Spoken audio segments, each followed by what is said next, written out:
My name's Owen. I'm 25, and for the past 6 months, I've been working as a junior designer at a boutique architectural firm in Seattle.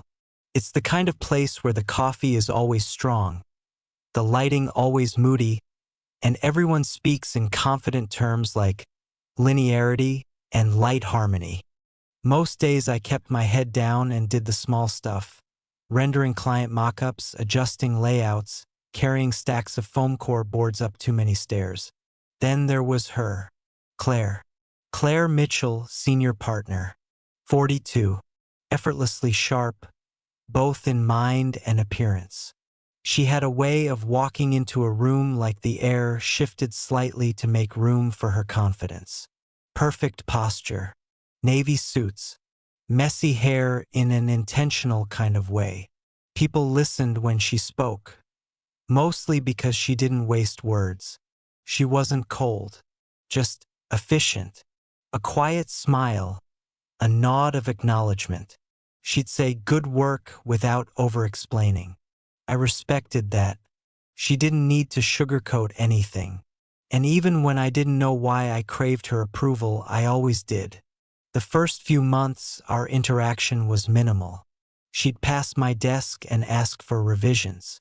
Occasionally, she'd stop behind my monitor, arms crossed, reviewing a layout. I'd tense up slightly under her gaze, but she never criticized without purpose. She didn't hand out praise easily, but when she did, it stayed with you. Then came the Callaway proposal, a big client, an even bigger presentation. Claire was leading the pitch. I was looped in last minute to support visuals, help refine the digital walkthrough, animate transitions. We spent nearly 2 weeks working side by side, often late into the evening in the conference room. Her jacket draped on the back of a chair, sleeves rolled, her voice lower and raspier by 10 p.m. It was the first time I got to see her up close for more than 5 minutes. Not just the powerful version of her, but the version who sighed when PowerPoint crashed, who rubbed her temples when her eyes ached, who laughed, quietly, at my bad Photoshop puns. That Thursday night, we stayed until almost midnight. Everyone else had left hours earlier. The office lights were low, just desk lamps and the warm overheads by the model's table. Claire sat across from me, nursing her second black coffee. I just finished adjusting the final transition. "That's good," she said, watching the animation flow across the screen. "Clean, confident." "Thanks," I said, trying not to sound too proud. She leaned back in her chair and let out a breath. "This firm. Sometimes I feel like I'm sprinting while everyone else is jogging." I looked at her, surprised. "You make it look easy." She gave a soft laugh. "Only because I stopped showing how hard it is." I watched her then. She looked tired, not worn out, but real. A woman who'd worked too hard, fought through more than she'd ever admit, and still showed up every morning without letting her armor slip. I hesitated. "Do you ever think about quitting? Like, just walking away?" She tilted her head, eyes meeting mine. Every Thursday night, we both smiled. There was a silence after that, the kind that doesn't need to be filled, just stillness. The city lights shimmered through the window blinds. A distant horn echoed from the waterfront. Then she spoke again, softer now.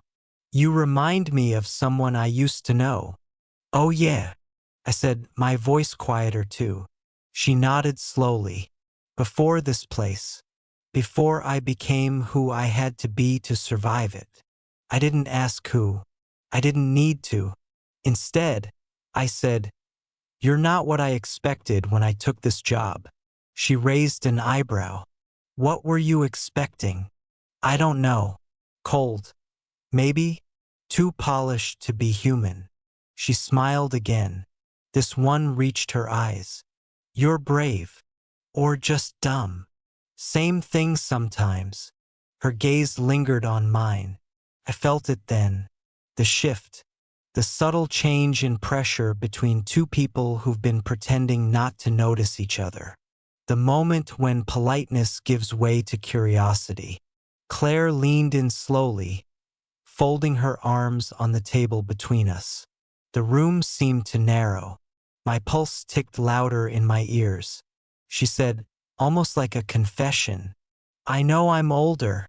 Does that matter to you?" I should have paused. I should have thought it through.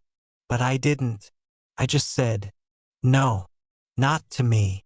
She searched my face, like she was waiting for a smirk, a joke, an escape hatch. I gave her none. She smiled then, a different kind of smile, one that made it harder to breathe.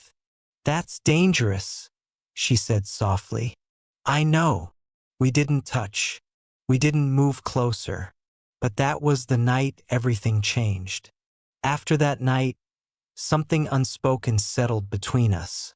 Not loud, not dramatic, just a current, humming beneath the surface of every glance, every exchange. We didn't mention what she said. I didn't bring it up. She didn't pretend it never happened. But when she passed me in the hallway the next day and said, "Good job on the transitions," her voice was softer than usual. Her eyes lingered a half-second longer. And that was enough to know we were both thinking about it.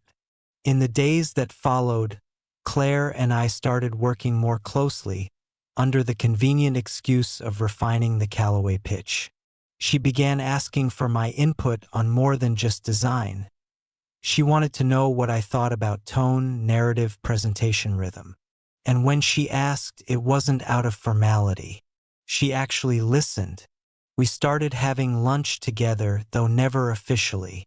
I'd be at my desk, and she'd walk past and casually say, "I'm grabbing something. Come if you want." I always did. We sat at the small rooftop deck behind the office, watching the ferries move across the Sound. One day, over Thai takeout, she told me about her first job. "I was 23, she said, dipping spring rolls into sauce, and the only woman in a team of 8 men. They called me kiddo for a year and a half." "What changed?" She smiled, sharp and quiet. "I started designing better than all of them." I laughed.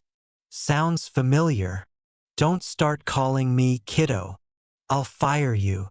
"You won't." "No," she said, eyes on mine. "I won't." That night, she texted me for the first time. Nothing bold.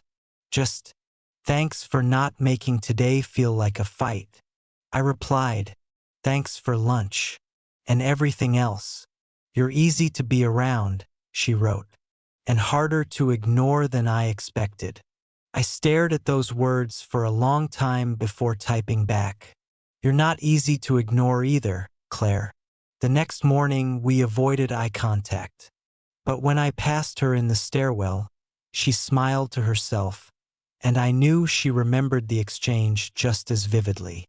That Friday, she asked me to help her with a tech issue at her place. "It's probably nothing," she said. "Just the damn Wi-Fi being moody again. If you're free." Of course I was. She lived in a converted townhouse a few blocks from Pike Place. Minimalist, clean, neat shelves, soft lighting, plants that actually looked alive. The kind of space that didn't scream for attention, but was effortlessly elegant, just like her. "I hope you don't mind chaos," she joked as I stepped in. I looked around. "This is chaos?" "Organized chaos. That candle's been burned down for weeks. I fixed the router in 10 minutes. We both knew it hadn't been about the Wi-Fi." "You want a drink?" she asked. I nodded. She poured wine, Pinot Noir, and we ended up in her living room, sitting on the floor by the coffee table, talking like we had back in the office. But now the walls were gone. No deadlines, no expectations. She asked me why I hadn't dated anyone seriously in the last year. I told her the truth. Because I've been waiting to feel something more than just noise. She stared into her glass for a second. I know what you mean. The room was warm, dim. Her legs were folded beneath her. Her sweater slipped slightly off one shoulder. I tried not to stare, but she noticed. It's okay, she said softly. You can look. I wasn't. She smiled. You were. I didn't answer. Claire leaned in then, closer than that night in the office. Her hand brushed mine, light as breath.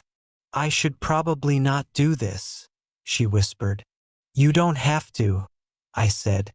But I want to. And just like that, our lips met. It wasn't urgent. It wasn't rushed. It was slow, exploratory, a kiss that asked permission with every second, and got nothing but yes in return. When we pulled away, she stayed close, forehead to forehead, breathing in sync. Tell me if this is a mistake, she said. I looked straight into her eyes. Not for me. We didn't go any further that night. We didn't need to. The kiss had already cracked open the wall between us. The rest could wait. When I left, she walked me to the door, barefoot, wine still in her hand. Good night, Owen. Good night, Claire. I stood outside her door for a long time after it closed, the warmth of her still clinging to my skin. That night I didn't sleep, and from the tone of her good night, I didn't think she did either. The days that followed blurred in strange ways. We were still in the office, still working together, still exchanging ideas across conference tables and whiteboards. But now every glance had weight. Every brush of her hand near mine on the glass table felt charged, deliberate, too short. Our rhythm hadn't broken, it had deepened. We knew how to move around each other now, as if every moment carried a second meaning we were both too careful to name out loud.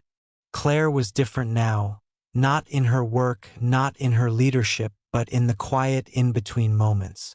She looked at me longer, smiled with less restraint. There were flashes of softness I hadn't seen before, like she no longer needed to protect every part of herself from being seen. We weren't reckless. There were no lingering touches at the office, no stolen kisses in stairwells.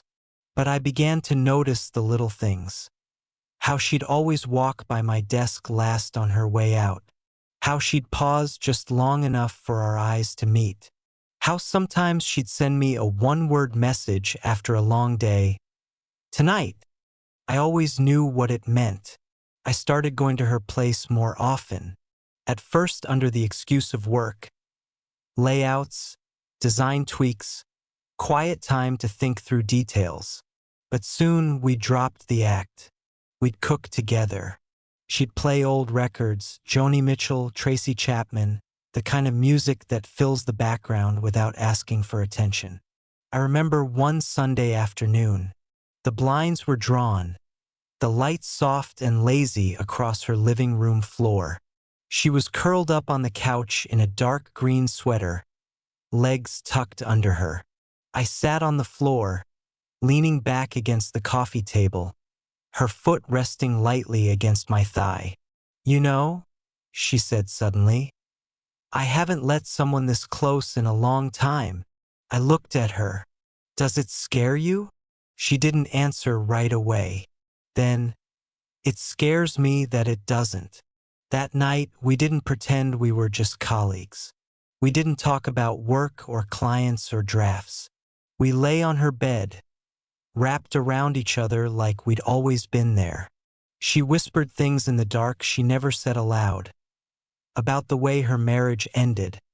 About the loneliness that crept into her house when the doors were closed. About how most days she didn't recognize the version of herself that others saw. And I told her things I hadn't told anyone. That I'd spent most of my 20s feeling like a supporting character in my own life, that I often doubted if I was good enough to take up space, and that when she looked at me the way she did, I didn't just feel seen, I felt chosen. We didn't need to define it. It wasn't about titles. It was about breath, timing, the way her hand would find the side of my face when I kissed her like she was something I'd waited years to hold. But life has a way of catching up.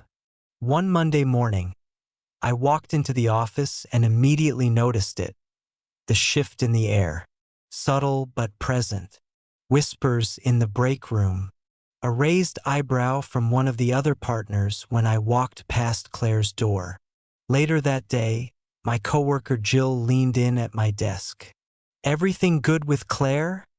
she asked, eyes too curious to be casual. I kept my face neutral. "Yeah." "Why?" She shrugged. "Just seems like you two have been spending a lot of time together." That night, Claire and I met at her place, and I told her what Jill had said. She tensed slightly, not angry, just aware. "We were careful," I said. Claire sat at the kitchen counter, sipping a glass of water. "We were, but people see more than we think." "Do you want to stop?" She looked up, and in her eyes I saw something new. Fear, maybe, or mourning. "I don't know what I want," she said. "I want this, you. But I also know how quickly things can turn." "You think they'll fire me?" "No," she said. "But they'll judge me. They'll say I manipulated you, that I crossed a line." "Let them." She gave a bitter smile. "You're young, Owen. You still believe that defiance is enough." I stepped closer, touched her hand. "Tell me to walk away and I will. But don't pretend this hasn't meant something to you." Her fingers curled around mine. "It's meant more than I ever expected." She was quiet for a long time after that. We didn't kiss that night. We just sat in her kitchen, holding hands across the counter, both knowing we were teetering on the edge of something we couldn't name. 2 nights later, she sent me a message just after midnight. "I miss you, but I'm scared." I replied, "Then be scared with me. Just don't disappear." She didn't answer right away. Then, "Come over, please." I went. When I arrived, she didn't say a word. She just pulled me inside and held me like the silence had gotten too loud to bear. We stayed like that for a long time, breathing, steady. She whispered into my shoulder, "Maybe we should stop before it gets harder." I didn't respond with words. I just kissed her. Deep, slow, certain. A kiss that told her we'd already passed that point. We didn't end it that night. Not even after she whispered those words. If anything, the moment only made us more deliberate. Quieter, yes. Cautious, certainly. But not distant. For a while, we lived in a rhythm no one else saw. Weekdays were professional. We never gave them a reason to look twice. She returned to her sharp, poised self at the office, confident, unflinching, focused. I kept to my tasks. We spoke through notes, eye contact, an occasional comment that carried more than it seemed to on paper. But the evenings belonged to us. They were made of jazz records, long conversations on her balcony, wine-stained lips, and the warmth of shared silences. Sometimes, she'd read her old sketchbooks aloud. Concepts she abandoned years ago, ideas too personal to submit. Other times, I'd share the rough drafts of short stories I'd written, the ones I never had the nerve to show anyone else. "I don't know why I stopped doing this," she said once, flipping through a notebook. "Because people told you to become someone else," I answered. She looked at me then, and there was something grateful in her eyes. Something that said, "Thank you for seeing the version of me I almost forgot existed." But the closer we grew behind closed doors, the more tension crept into the corners of our daylight hours. There were whispers, nothing direct, nothing you could prove, but enough that Claire started keeping her door closed more often. She stopped joining group lunches. She became sharper in meetings, more guarded. I noticed how she'd flinch, just slightly, when someone mentioned boundaries or teased her about working too hard with the interns. We never discussed it outright, until one night 3 weeks later, when I walked into her apartment and found her already seated at the table, a half-finished glass of wine in front of her, and an envelope resting beside it. "I've been offered a partnership at another firm," she said without looking up. I froze. "You're leaving?" "Not for sure, but I'm thinking about it."